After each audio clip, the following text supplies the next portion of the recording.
So I hope it actually recording. So welcome to my session about the 21 things I've learned over the last 10 years of Drupal. Actually, more of the last 4 years of doing Drupal twig. I'm working on that. Let me just get my clicker working.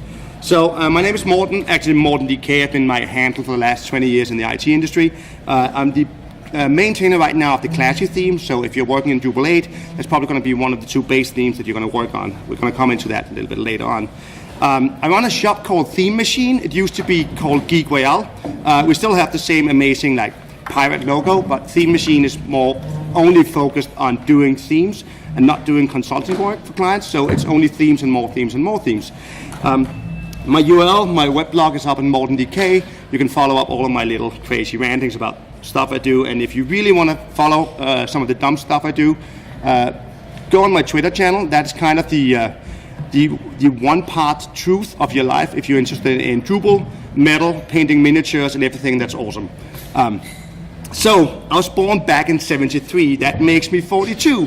Actually, in a month, it makes me 43. But the good thing about being 42 is that is the part of your life where you know absolutely everything.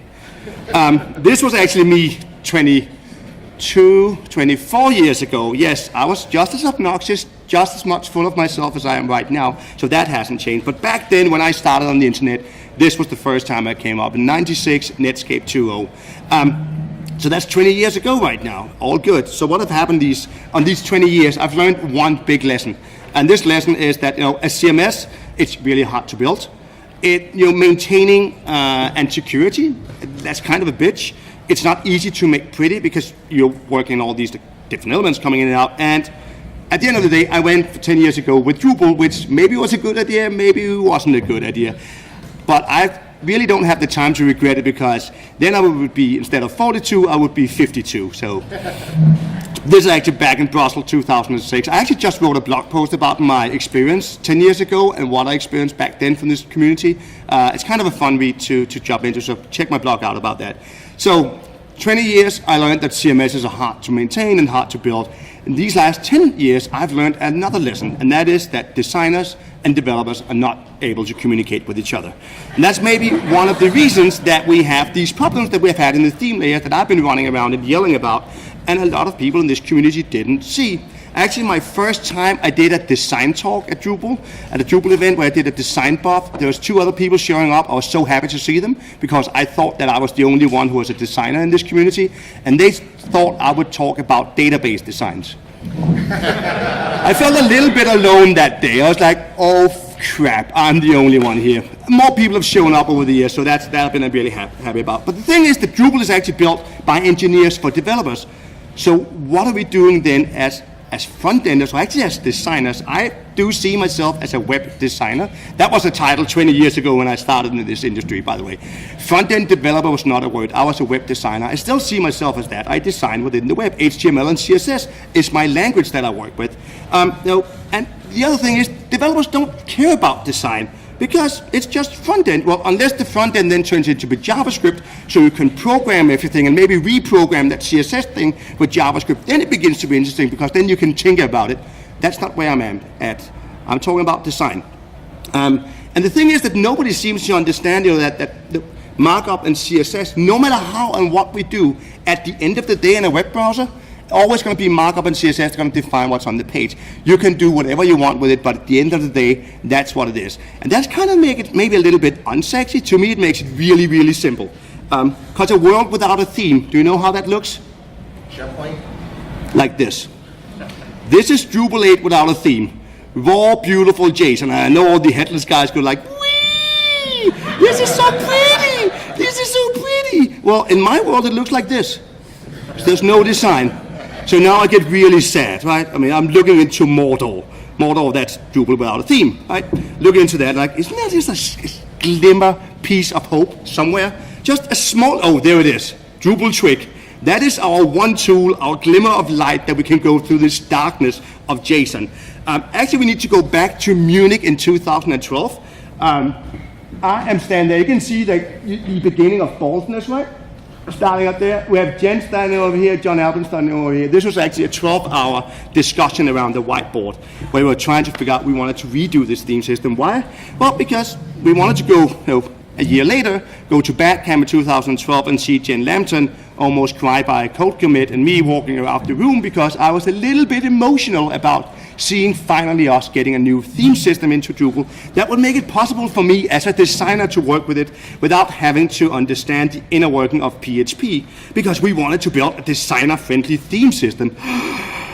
And back then when we had phptemplate, that was not designer-friendly, that was designer-hateful. It directly hated me. We finally got it out actually a year ago. I was flying out of Barcelona. I was sitting on the flight, and actually the guys were sitting right out there. One of them tweeted out, they have now removed the last piece of phptemplate.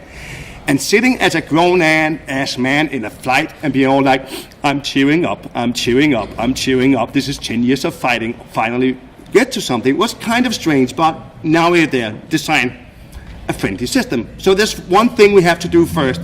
Especially, how many people here have worked in Drupal 7? Quick arm up. Okay, good. We need to start with one thing. Forget Drupal 7. And why do we want to forget Drupal 7? We have spent so many wonderful years like this. So many wonderful years in this system. All these good days with like, so much markup and stuff. You know what?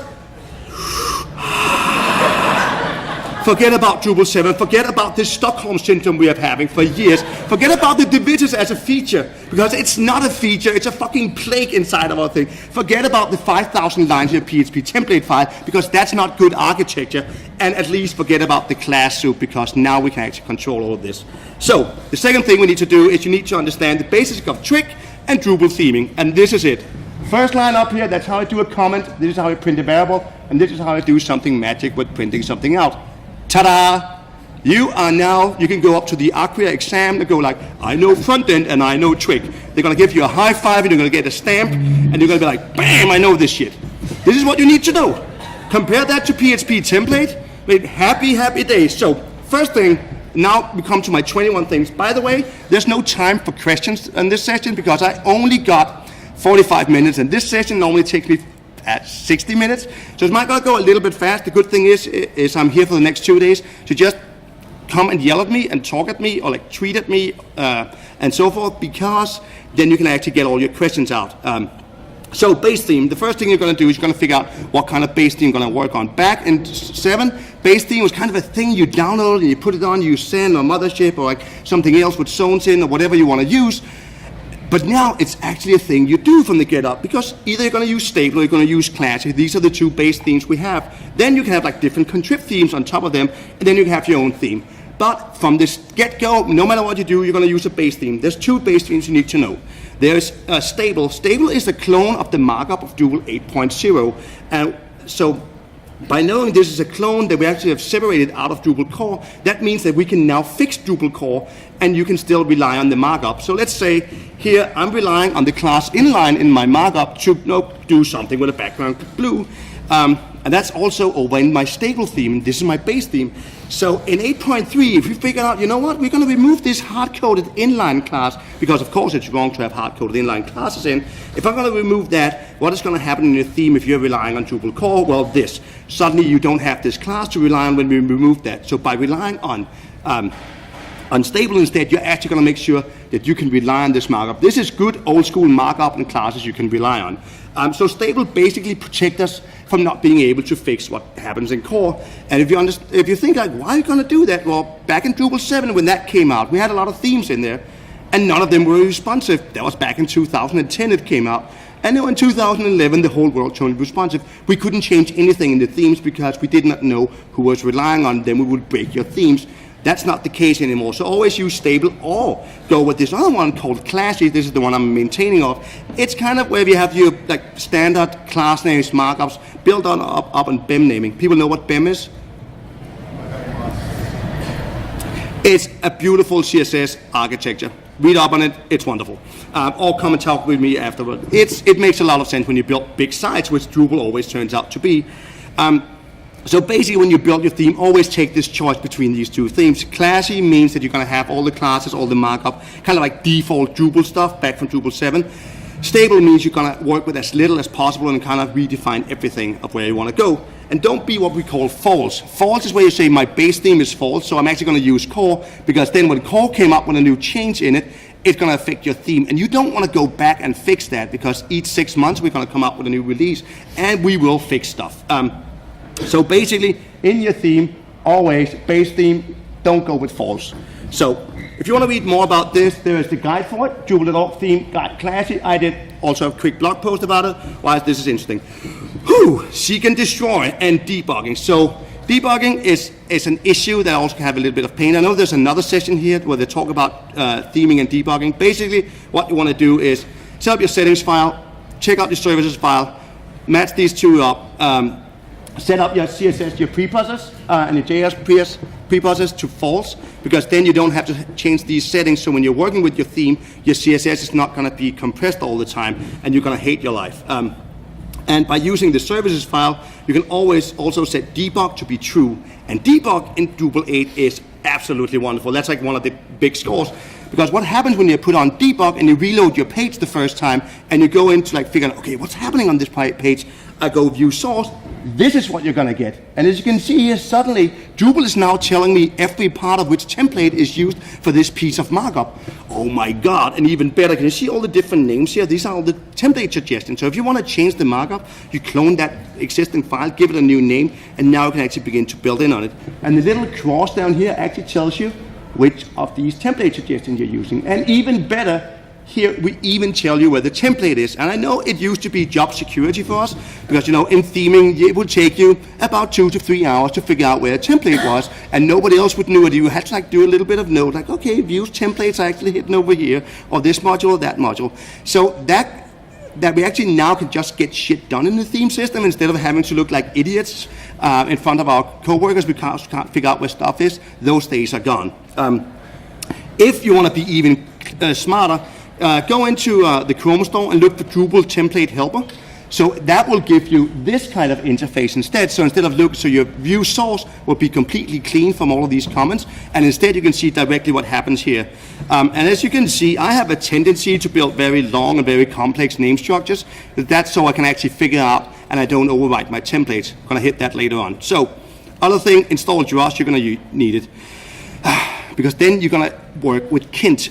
Fair warning about Kint. Kint is kind of the same thing as we had Crumo back in Drupal 7 days. When you turn on Kint, Kint will display everything that goes on in there, so there's a lot. You might want to crank up your PHP memory a little bit, or a lot. There is room, if there's developers in the room who really want to build us a new debugging tool to only show the variables that comes out, we would love to see you come and help us out, because this is a thing really needs improving. Another little tool came out as well, Search Kint, so you can actually search through all the data that comes out, and you can find all the things. Another thing is, those of you guys who take like frantic note because like, God damn it, Morten, can you slow down? Well, first of all, nope, I cannot slow down. Second of all, I have actually exported all of my slides, and they're up on a secret URL that I'm going to give you afterwards, so you cannot like read along. All right. Next thing, template suggestions. So now you have an idea what templates there is. Well, you can actually add in new template suggestions. So this is when you look into Classy. This is like my templates are actually organized in a certain way, because you have all of these different templates, right? For a field, this is the different names of it. Kind of like theme hook suggestions. A thing I learned very fast was like grouping these templates in a certain way, because we have about 140 templates, but grouping them in a way so it makes sense in the way I work. I really like the way that Smax is organizing CSS files, where you have like a base and a component folder, and you have a layout folder. You have all these different folders that you can put your data into. The thing I really like about that is it's like a very structured way of thinking inside of your templates and how it actually works and how you can move it around. So here is this is a new theme I'm working on. So you see I have my components. I have like an admin toggle and my comments and footer and form content and header and so forth. So I can move my templates around. Drupal doesn't care where your templates lives. I have my layout files as well. Actually, it's the exact same patterns as our CSS structures work with. That's a pattern I'm beginning to work with more and more and more now. Kind of a way also to embrace this whole component thinking, actually without adding components in. It's another discussion we're going to talk about later if we have time for it. The problem here is when you begin to put your templates into different folders, Drupal do not look into folders. Drupal just looks at all the names your templates has. So if I have two different templates, both called notes.html.twig, and one is my A folder and the other one is my set folder, Drupal will take the first one it finds and use that. So That's why you need to remember how you name your stuff. Be specific in your naming. That's why I came up with this kind of fucked up way to do it, where I use 3 dashes to separate each of the properties and 2 dashes to separate the name and value. So I will have field, something, something, and the bundle and the type. So now when I look at a field 3 months later, I can actually figure out what is it doing. And the way where you're going to do this is you're going to now use the theme folder. And the theme folder is the same thing as phptemplate file was back in the day. So the theme file, not theme folder, theme file, .theme, you can do a hooked theme suggestion hook holder, and that's where you can like take the theme name and then take that specific hook, like your field or your page or your node or your user or whatever you want to do, and then you can give like new theme suggestions here, so you can control these names way better. So in this one, I'm adding to my vanilla theme suggestions for the field, and as you see, I got a field bundle, so I now know what the bundle is, got the name for it, got the type for it, and then I can begin to like yank in whatever I want, whatever I need, specific based on my specific theme. And this is where the Chrome tool really comes into play, where I can actually figure out what actually goes on, and it just shows me all of these suggestions. And even better, I can even gonna copy the name for you. And the reason for this is how I'm building my stuff is actually putting it into a folder. So every time I have a specific component or specific element, this is my little code snippet reader I have. I make sure that I define my fields to be very specific. This is for paragraphs. The bundle is code. The type is a string. The name is field code file name. So now I know exactly this part of markup, no matter what it comes out, this is the string I'm controlling. It's very, very specific. I know it's very much like fiddling around. I am a kind of a control freak on this thing, so this is a way to really take control of your stuff. Now you're never going to overwrite your markup by accident. So, fields, no more divisions. One of the things we worked really hard on fixing for Drupal 8. So a field is working the same way as it used to do. You have a field, and then you have a node, you have different fields, you can put them in. So let's see here, but the interesting thing here is actually the markup. So the markup in a field is actually 4 different patterns. We have them. We have a single pattern, we have a single pattern with a label, we have multiple values, and we have multiple values with a label. These are 4 different parts of markup that we want to put out. We don't want to put the same out. That was actually what created our divisions back in the days. So looking at it this way kind of begins to make a little bit of sense until you open up the field template the first time. You go like, what is this? Well, if you do it this way instead of first it says if the label is hidden, okay. If there's multiples of them, okay, now I can begin to see like the pattern of this. And this is a thing you can do in each of your fields. Nobody says that you actually have to do all of these different variations of each of your fields. This is just the overall field template. So now I can begin to do stuff like this, because then I can define my markup specifically what I need for each element. So if I have a single element, I'm just going to use a div around it. If I have a label, I might going to have a div that wraps around it. If I have even more, I might going to use a section tag instead of an article instead of a div. You can do these things without like breaking stuff. And then you're going to you can even go down and just say, you know what, this field, I know it's only going to have one value. There's never going to be a label on it. I'm just going to use maybe a div, maybe not even a div, just put it in. That's up to you how you want to build it. So, guys, the next thing we're going to have now is we have a loop and how to control the data that comes out. So the loop is very simple. And the loop, you're going to work with this a lot of times. I even have a little snippet for this. So I just go like for and do an autocomplete, and then I print all of this stuff out. So, because inside of the loop, this is where you take the data and then you loop through the data, you print it out. First thing you have, if loop.first. Anyone who's really clever in this room can guess what this part of the loop is? Yes, the first part of the loop. Or next one, if loop last. Or if we're in an index 2 for the loop, or we are in the reverse variation of it, so you can count both ways. So if you know you want to count on a loop, you can even go further and actually also test on if a loop has a certain value, then print something else out. That's kind of the way we can work around it. And then you have your defaults.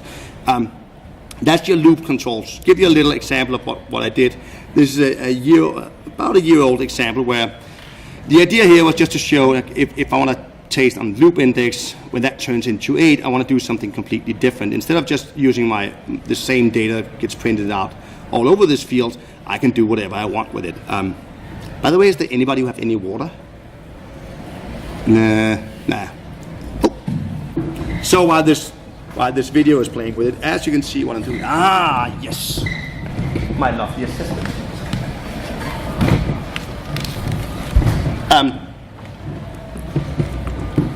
So what I'm doing right here is, as you see, I have an if it's the 8 loop, I'm going to do something specific with it, else I'm just going to be printed as normal. So this is completely normal function. So you can actually go in and ask when a thing is ready. This is when it's ready. Just simple control of your markup every time. Think about the data is always a loop, and that's the only thing you need to think about. So the problem here is that we're going to have a lot of templates, and sometimes you don't want to have a template, you actually just want to get the data out. So how are you going to do this? Because in Drupal, at least for Drupal Corp, just by downloading it, you're going to have like 130, 140 templates. I do not know the exact count anymore. This was way back, so we're not going to have even more. So let's say you want to have just getting the data out. You can actually do that if you go in and do a content.field name.0 and then print out the markup. And there's a few things to learn here actually. Yes. Let me just see. Come on. There we go. So content. So the dot here drills into the content, and then you go in and grab the field name, and inside of this field name, then you're going to have a lot of data in that. So I'm going to take the first piece of the data that comes out, and then I'm going to do the hashtag markup. This is just the markup, the sanitized markup that comes out. So there's no attributes on it. There's basically nothing on it. It's just sanitized data that comes out. And this is if I want to do a thing like this. This is my code snippet builder I built for my blog, so I can push out code. And I use a little library called Prism. And Prism really liked me to be able to print this language dot and then the language on it. Then it translated the markup out so it looks like pretty with colors and stuff. If it do not get this specific way of a string, it cannot do its job. So you cannot use a whole new template to print it out. That's why you sometimes want to do this. So this is actually my code for it that's going to turn into this. If you have any question, by the way, and it goes way too fast, just like yell up. Else I'm just going to keep on hammering. So selectors. Selectors is kind of where the CSS elements actually are living. And this is now it gets really, really sweet. So the first thing we're doing now, this is in my node template. What I want to do here is I want to be able to control my class names. If I can control my class names, I can control my markup. I can actually build in any CSS structure that I want to. So the first thing you can do is here, you can set a variable. Inside of a Twig template, you can create your own variables and then you can begin to work with them. So here you can do, hey, I'm going to do a variable called foo, and foo is then going to be printed out. So Drupal is the best in this thing. I can do a single variable. I can also do it as an array. Beautiful thing about doing this as an array is like now you can begin to build your whole class structure and do epic things about it. Like in this example, I do a set class, and then I said, well, the node type, and then go and find the node type. It's called node.bundle. Use the clean class, and then I use the tilde because then it's just going to add it in. So that's how you would build up your structure. You can even give it a question, you know, is the node promoted? Then add the class name promoted or no promo in. And you can add these elements in as you want to. And this brings me to another thing. Never, never, never, never, never, ever again use a preprocess to set a class. Always set a variable, and then let us in the template figure out what the class name should actually be, because then we want to separate the concerns here. So our database structure should not tell the classes. Our theme layer should tell the class names. So in this thing, if I want to use the node ID, I can do variables and do the node ID and just print it out into my template. Then I can take that template and do something about it, because I can yank all this stuff into attributes. And what is attributes? Well, you've got a class, you've got data, you've got area tags. That's what we're going to have in our attributes. So we can do funny things with them. We can add a class. So no field name class, attributes. So we do attributes and then do an add class. Anybody work with jQuery ever?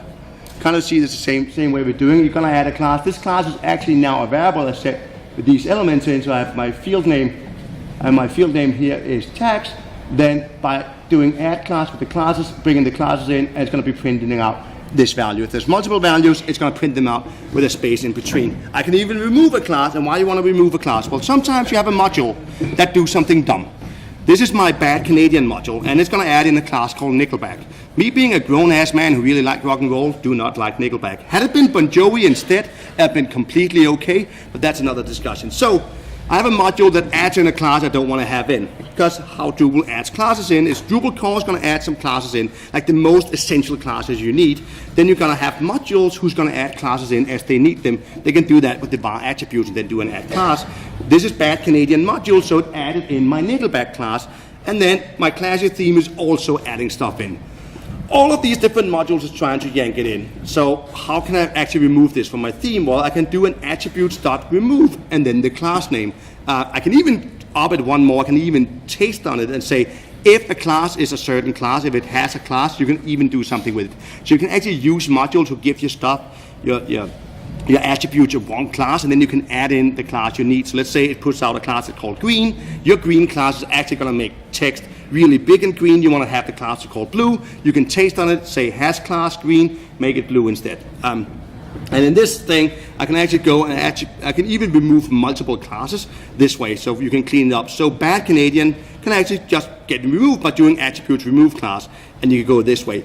Up it up even one more. But first of all, if you're ever going to do this stuff, especially if you do JavaScript stuff, and we're talking about classes, always prefix your stuff, your JavaScript stuff, with a JS, so we know it's JavaScript, so you don't end up destroying your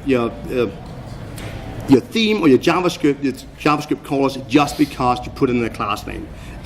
So separate them up always. So by doing and clean class is another way to modify the classes. So you have node.bundle, and then you do a pipe. So the pipe also is a universal thing for everything in Twig, where you can add in elements as you need them. So in this example, it's just a function that calls in bundle, then clean it up, so make sure that if there's a space in it, or if there's like character that shouldn't be to have a class name, it will clean that up. So attributes, in this example, our class Nickelback, we want to remove that, so we do attributes.remove class. We can even do an add class with rush. Then we can set the attributes to ID and put that ID at the top, and that's going to print this out. So this is our original data coming in. This is how the module wanted to print it out. By doing these simple attributes and work it out around a little bit, we can actually change shitty Nickelback to mighty mighty rush, add in an ID and give it top and print it out that way. So this is how you can manipulate your attributes all the time, and that's how you should do stuff. Is it only me and another gray-haired man in here who knows why Rush is so epic? Okay, there's like 2 old men. Yes. 3, we know. Okay, search. So here's the next thing. The search field, right? Let's pimp that up to the max. So what I'm doing here is I'm actually remove the, first I remove a class called form search. So, and I do a placeholder as well. So what are we doing here? So I'm removing the classes up here. I remove the attribute size from the input field. I do an autosave attribute, I do result attribute, I do autocomplete, autofocus, and placeholder. So I even add in a placeholder name for the form field. What is that going to bring? This. Even have a little video.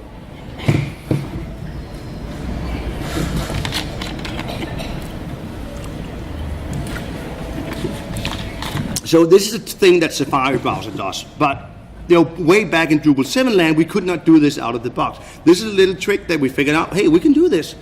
Only going to work for a certain specific browser, but that doesn't matter. We can add these attributes in as we want, and we don't need a module to do that. We can control this stuff directly from the front end. It's the one thing I really, really like. So that's all good, but sometimes you also just want to cowboy stuff, because we all know that deadline is coming up and we need to do something really dumb.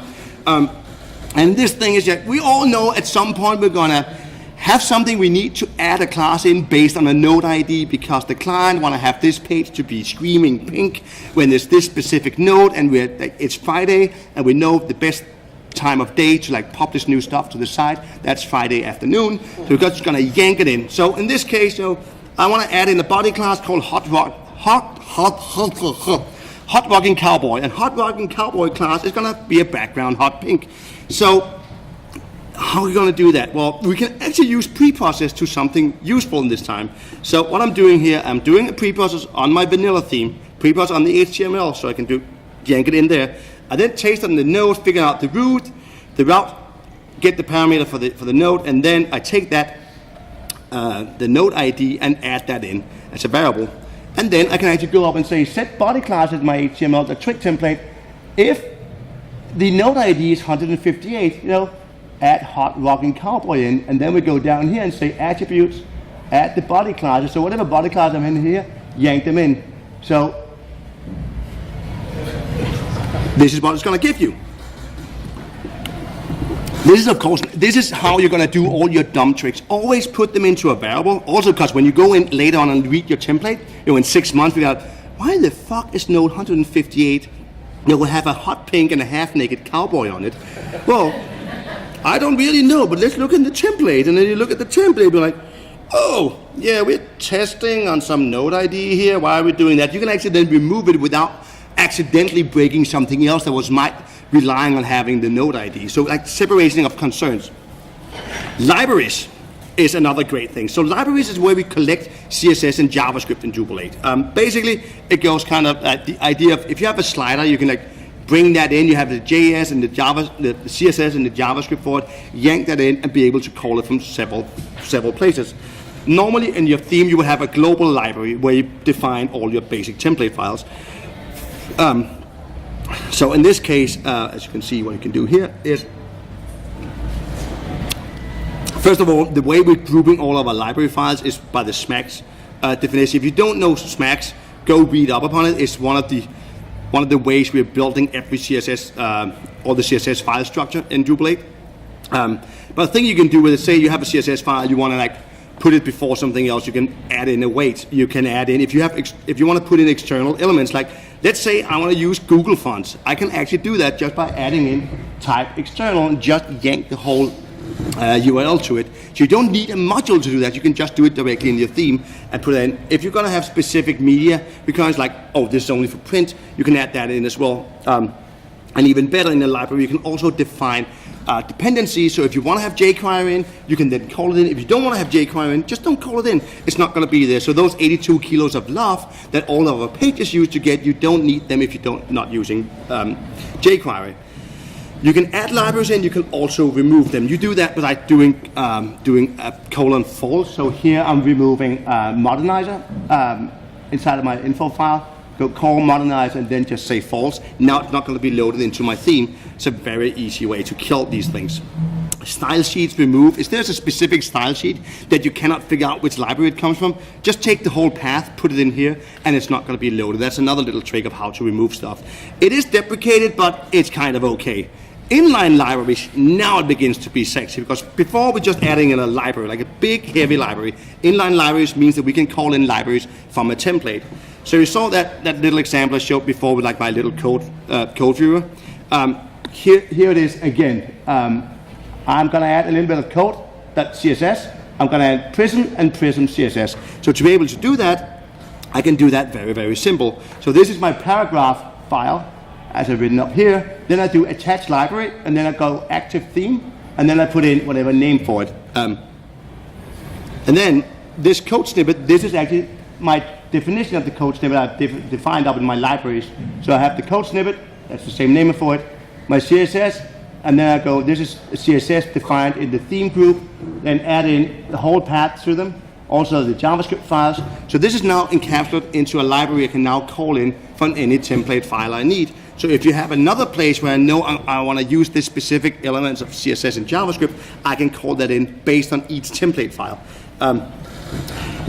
Do use active theme, never use your theme name, because at some point you're probably going to copy that template file over to another spot, and then they can't find the theme name, and you're going to be like running around in circles. I might have done that once or twice. It's not fun.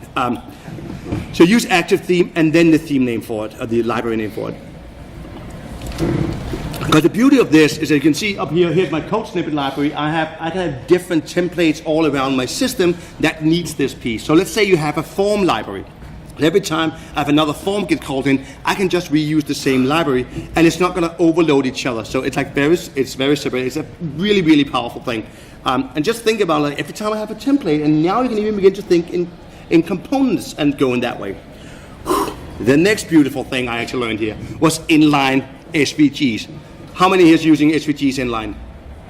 Okay, in Drupal Twig, it's even better. This is how you add in an inline SVG file. You just go include themes, your theme name, then your whatever path to it, and then your icon.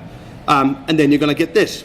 It's just going to be printed directly out. One thing though, if you remove your template, your Twig file, and you call in your includes like this, Drupal will make a big white error, and you're not going to be able to find it. So be a little bit careful of this. There's no error handling right now for missing files in Twig, which is kind of a pain. The other thing is a Twig block, and this is kind of the next level of stuff. So inside of Twig block, a Twig template, we can even add in new Twig blocks. A Twig block is just a region inside of your template that you can put another template in. Did that make sense? A little bit? People are not shaking their head, so I'm guessing you kind of get it. Anyways, the idea behind this is, let me say I have a page HTML.twig file. My page HTML.twig file on the front page, I would really like to add in a specific element there. So I can define a new block. I call this block hero. So this block, when I load my page -- front, which is going to be loaded when I'm on the front page, this is one of the theme suggestions, right? So I can actually then go down and say, when you load this page on the front, that's what you're going to do, then do an extend on the page. If you do that, then take the block hero, which I defined up here, and then print some markup in. So now you can begin to inject different elements of templates inside. It's really, really powerful when you have a page and you have a specific front page or specific section page, and you want to put in other pieces of markup that's defined other places. So you don't have to have multiple template files that replicate the same markup. So you can like define that in. Right now, Drupal core, you can see that being worked on inside of the blocks. That's kind of how all block templates is built. They're using extend. It can be really sneaky to use it on fields. So if you want to have like several different kind of fields, you can be, like inject them that way. There's a lot of tricky ways of doing it. I wouldn't recommend to overdo it too much, because then you can make your life a little bit too hard on yourself. All right, I even did a little example of this. So let's just skip that because we are in a hurry. Dun, dun, dun, dun, dun.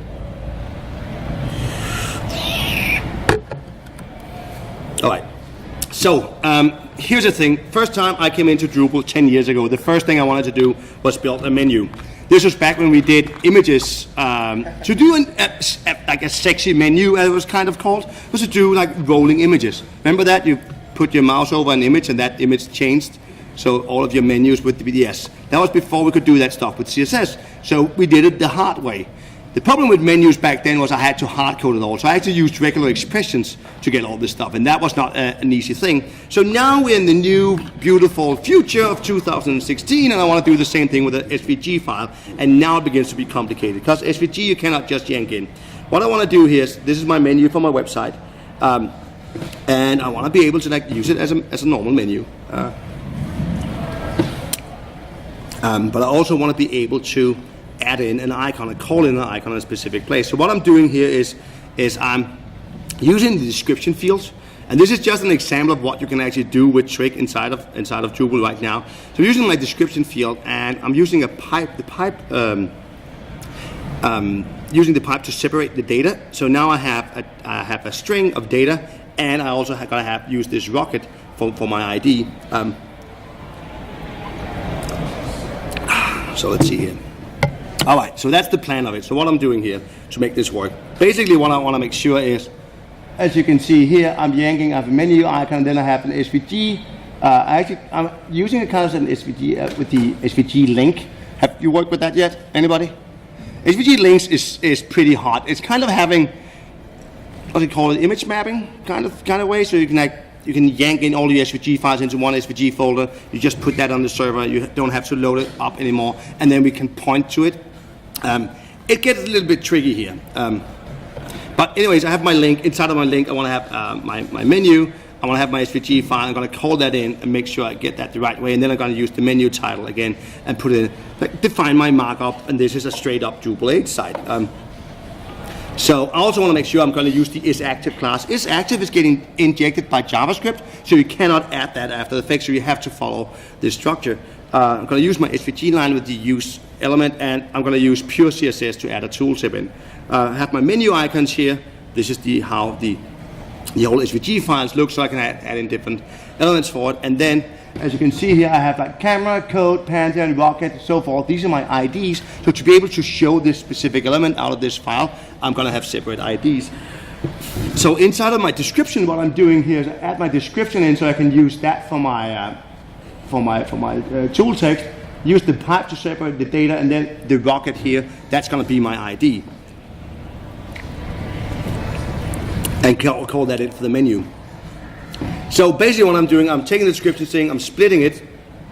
As you can see up here, what I'm doing item.original link.get description.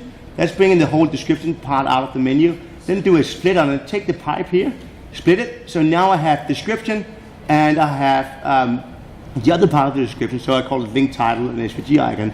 Then I do a new variable, I do set the whole SVG icon with the elements that I need. And I call this SVG icon ID, grab it in here, so now Drupal knows about this. Now it begins to be tricky because Drupal do not accept SVG inline by default because of security, and apparently there's some issues with that. The problem is that SVG, you can put anything into SVG. It's kind of like adding JavaScript directly into your theme. The problem here is that we're doing it from the server side, so it's not uploaded from anywhere. But anyways, Drupal is filtering it out, and it's a kind of a pain. So I have my markup, then I do an inline template. By doing an inline template, this is the way to get around Drupal's evilness. So I'm defining it by an inline template, and then I call in my SVG icon, and I get the content of the SVG icon, and now I can print it all out with a link, menu link, render that menu link as usual, use the item URL for it, and add in my classes. Just to print a menu as I want to.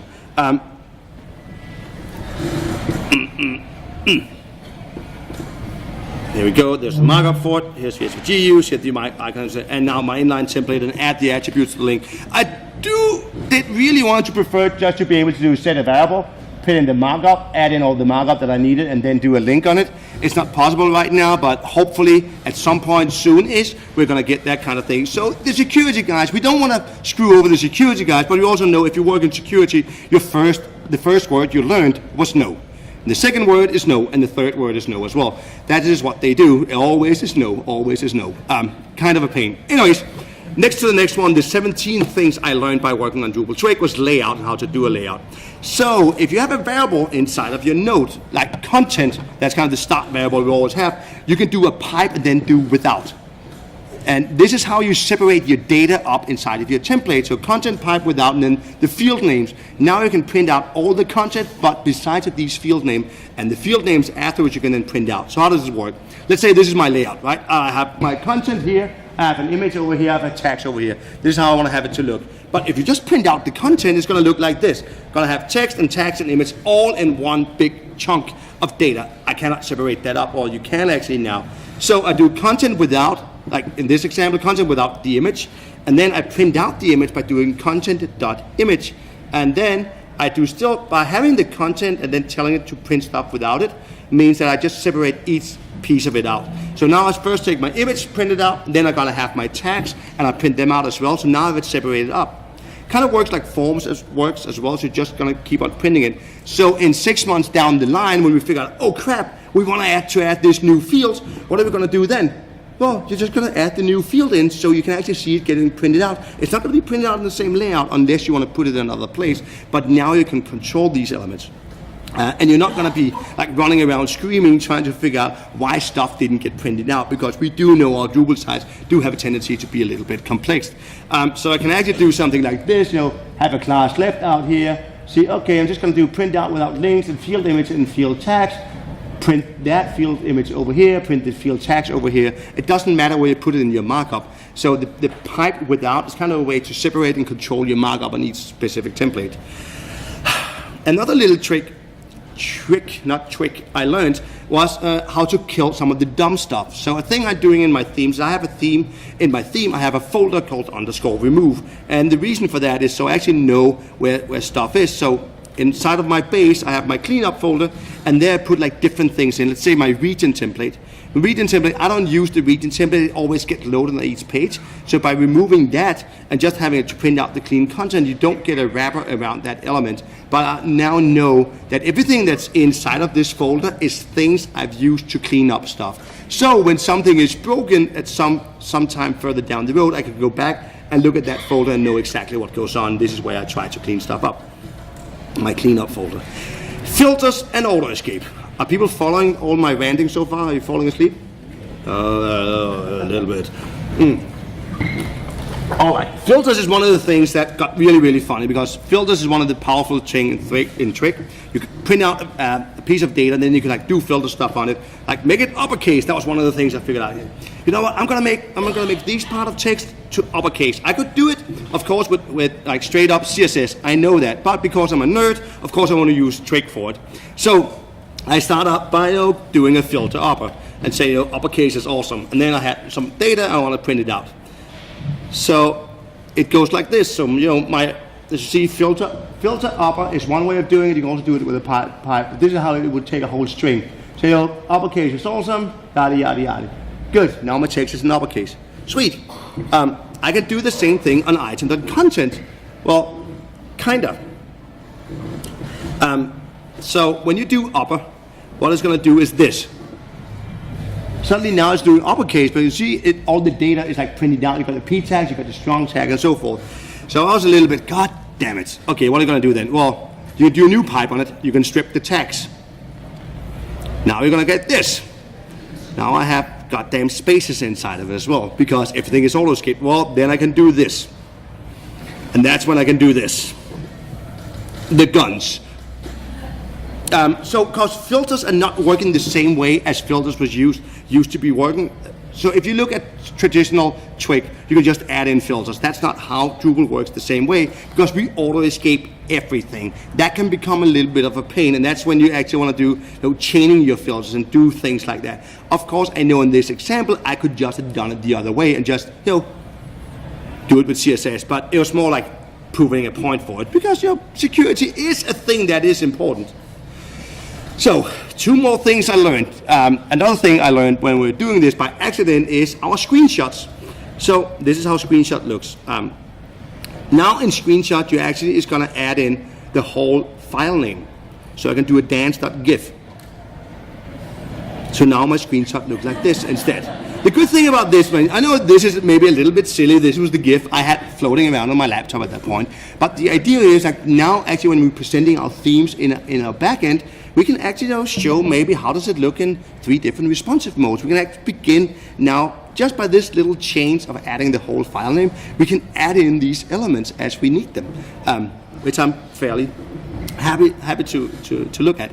The 21st, 23rd, the 20+1 thing I learned was that nobody told us what to do. And this is, if I go back for the last 5 years, or actually 10 years, when I came to Brussels, DrupalCon in 2006, I was pretty sure that I had a clear idea what I think the theme system should be working, how it should be working, what kind of markup should come out of it, what kind of class name structure and everything, how we should do that, like 10 years ago. What I was told back then was that I could just download Drupal and fix it. That did mean to change the whole theme system, build everything up, and change everything around. But the problem is that nobody, and this is a talk I actually had with WebChick, I don't know if you know her, but we were out of the shooting range in Denver 5 years ago. And I always grabbed the chance to chat with core team members to figure out how can we improve our front end, how can we make stuff go, because one of the things when we're doing open source is there's a lot of social economy going on. I have been able to get away with some of the most outrageous shit over the years, especially in the US because I'm European. And that is one of my most beautiful things. Oh yeah, he's foreign, he's European, they're like that over there. Just believe that shit. I have multiple people who are Danish who can say that, nope, that is actually not. It's just me who's being an outrageous asshole. But the good thing is that there's also a thing about social economy. And social economy, the more work you put in, I have enough scars on my body that core contributors understand that I actually feel just as much for this project as they do. So by using that kind of social economy, also talking with core members, figuring out why was it so hard for us to make the theme system into something doable, at least as us as designer could work with. And WebChick, she's not standing with this machine gun, she was actually standing with a shotgun at that point. And she told me, well, nobody told us what to do. And me being a grown-ass Viking man, it took me 2 days to understand what she meant by nobody told us what to do. She meant exactly what she said. Nobody from the front end or design community in Drupal told anybody of the developers who was doing a lot of these things what they should do.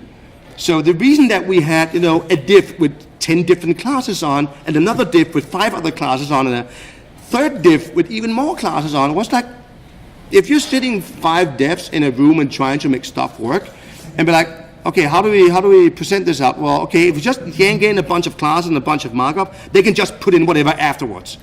And then, pretty little princesses like me come in afterwards, like whining and moaning about too much diffs and too much markup and classes not making sense and like BEM naming and smacks, blah, blah, blah, blah. If we've done that, 7 years ago instead of 5 years ago, we would have made those mistakes. So that was kind of the biggest thing I've actually learned over this years. Like, if we don't tell in the community what we want to have and build on it and work on it and be able to communicate it out, the good thing is now when we're doing a, hey, let's have a talk about design, there's actually not only 2 database nerds coming in, there's actually more database nerds pushing the designer over to that room so we can stand there and look pretty. We can actually have these discussions. So that's been a huge win over the last 10 years. But that's just to make sure that you guys actually need to understand that you need to be loud about these things. Talk with your developers about, figure out what's my issue and how can we make it better, because we do have a community for this. We have people enough who cares about it. And we even have Kotzer, who is our very own dude who can push code in to Drupal now. So that's even better. Because designers and developers, we do think very much not the same way. We are both a bunch of whining little boys and girls who do not understand why the other part of the world is not thinking exactly like me. I mean, why do people do these things? Why don't they understand my vision of the markup? Well, they don't, because I do not care about that security thing. I couldn't care less. I do not care how the server runs, because to me it's all about how it looks when it comes out the last day. But if we can work together around these things, we can actually make pretty much magic going on. Because we are some of us are designers. We define ourselves as designers. I do like to stand in front of my mirror and be like, oh, should I wear this black tie or that black tie? I'm gonna use a whole day of that. And if you're a developer, you're probably sitting in a basement somewhere, and not thinking about wearing a black tie, because you're thinking about how you can get your server to run even faster, or why there's a DDoS attack on everything. But if we come together and actually use this Twig thing as our little supermodel, we can make magic happen. Because design and theme and code is kind of 3 different issues we have. When you work in the design space, you have Sketch and Photoshop and pencils. These are the tools. If you work in the theme layer, as a theme, you have CSS, HTML, and JavaScript. You have code, PHP, JavaScript, Node, whatever you're going to use for it. My problem in the design space is always, make the logo bigger. Like having to have discussions with people who I shouldn't even have discussions about how stuff looks. If you're working in the theme layer, you have browser hell as like the #1 thing on a day-to-day thing. You're going to look at that and nobody else understands, like, why isn't this form look the same on this browser as that browser? And oh look, somebody came up with this new phone and now we have to support that as well. That is your pain. And if you work in the code thing, it's like making it work. We all have these headaches. And of course then we have the DevOps. They do something with servers. Their problem is just saying no to everybody. That's their pain. But we all have different things. Because communication is hard. It is hard to communicate these things. It is hard for us to actually understand these pains we go through, because we have this Drupal that we all love so very, very dear. I get so pissed off when people don't understand why the markup needs to be so beautiful. And the reason for that is I want to have these fucking nerds over here to look so beautiful, just as beautiful as their servers look, but they don't get why I have this pain. I don't understand why they have this pain about the server not running fast enough, or like security issues and its hold, like those things. No, I do not get that, and I don't have to get it, because inside of the world of Drupal, if we communicate with each other and we all go like bro fist all the time instead, we can actually make it work. Whew, enough of that rant. So one last thing. My company theme machine is, what I'm doing now is I'm only building admin themes. That is actually my new thing I want to build, because a thing I don't get in the world of Drupal is, how many hours are we using looking at 7? My biggest thing when of course I've been working on Drupal8 for like 4 years, so I knew how it looked. But you remember the day you downloaded Drupal8? You're like, fuck yeah, this is going to be new and exciting. Logging in. Hello, 7 theme, you look exactly like you used to. Let me look at the front end. Hello, Bardic, you look exactly like you used to. Presenting that to a new client and say why they should move to this epic new Drupal8 thing. that's not going to sell shit. That's kind of a bad thing. So that's the thing I began to change. So I began to work on a theme called Flat Earth about 4 months ago, as I thought in my infinite wisdom, mortendk, the conqueror of the north, in his Viking ship attacking the shores, will be able to build a theme for the backend in like 2-3 months. How hard can that be? Yes, exactly. Famous last word. 3 months later, I was sitting at a hotel in Dublin, shitting myself. We were like, this is not even close to being done. I've hit more evil places inside of the theme layer than I should ever do. This is the worst mistake ever. I should never release this. I did it anyways. I do not know why. Well, I did it because I wanted to get it out. I want to get focused on it. This is my advanced way of doing screenshots because I was sitting 3 days earlier in Berlin. Can you see how I'm a globetrotter? I'm a man of the world. Like standing here in San Francisco. No, I was sitting down here. I was on a trip with my friends, sitting in a pretty beautiful. Are you kidding me? Okay, so okay, this is the URL that you can actually get a demo for it. So I hope, motherfucker. All right, okay, yeah, let's. This is the tech version of the hand grip from Muppet Show, right? Anyways, so I built this new theme called Flat Earth, and it's actually on a premium theme business model to get people to help me fund this work. By helping and funding this work, I was hoping to be able to create new admin themes for Drupal.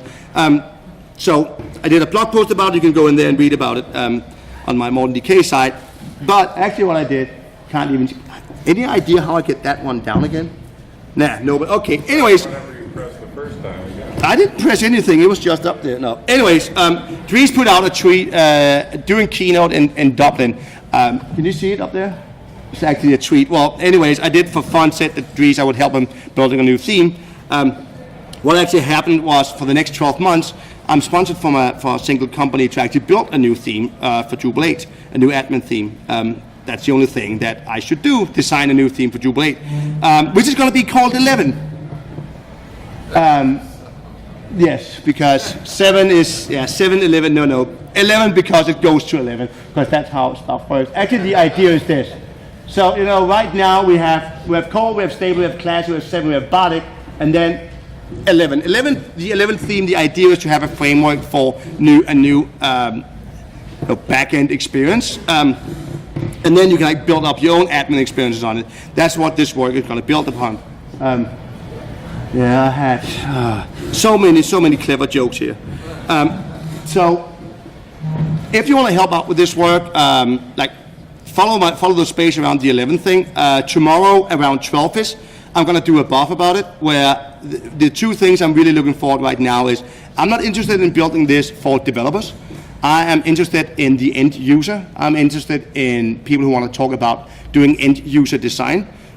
So especially if you work with your clients where they come with the issues that your clients have by just having 7 as your backend theme. That kind of discussion, I really need feedback for that. That's actually one of the reasons that I ponied up the money to fly over here to get the experience, because I've done it in Copenhagen so far. I'm going to go to Stockholm, do the same thing. I'm going to go to be in London, talk with the community there, do the same thing in Amsterdam with the UX team. But by gathering enough of all this information, we'll actually begin to build a new editor experience for Drupal. If you want to be involved in some of all this work or want to have help to build your themes, like work around with Drupal8, go into drupaltwig.slack app.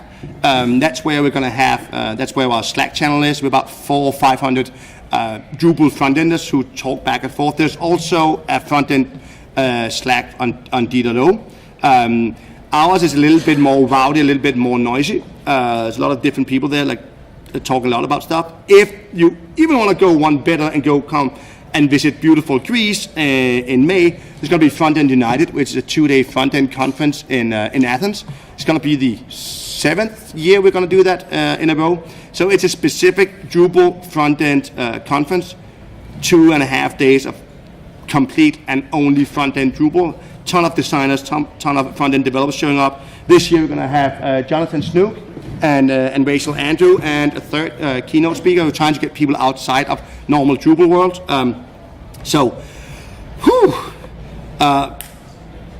If you want to do a preview of my Flat Earth theme, fair warning though, it will require to give you my your email addresses, and I'm going to put you on my little sales channel. So I'm going to spam the shit out of you for it.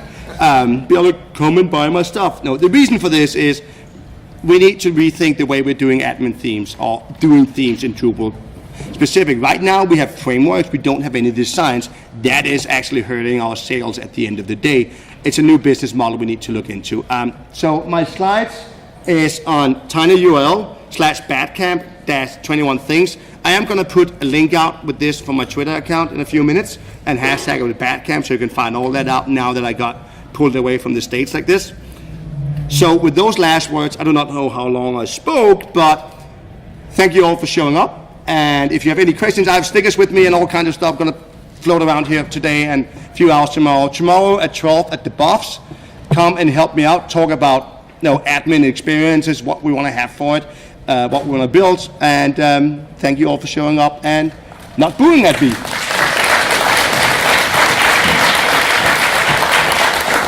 And now press the red button.